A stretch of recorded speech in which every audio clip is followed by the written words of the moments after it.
Today we are making a low carb hamburger. So what we're gonna go is with 93.7. You guys can do beef or we're gonna go lean turkey, so it doesn't matter, whatever you guys prefer. We just had lean turkey with us tonight.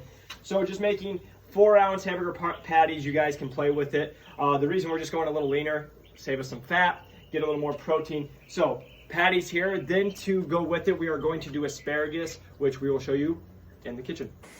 And with the asparagus, we put it in at 410 degrees and just let it sit for about 15 minutes. So that is all good. We sauteed up just a little bit of onions. And now we're gonna go get the burgers. So instead of having a bun, we actually just used a head of lettuce. You just grab a slice, put the burger on top. We got some onions that we'll throw on it. And then for toppings, just going that no sugar added ketchup, which is great because it only actually has 1 carb per serving. And it's under a sugar is what it says, 1 gram of sugar. And then just organic mustard, which has 0 calories. So instead of just a regular burger that would be with a bun, with all the carbs and everything, using the lettuce is a great way just to cut out some of the carbs, and then using asparagus. So this is a great low carb meal that takes under 15 minutes to make.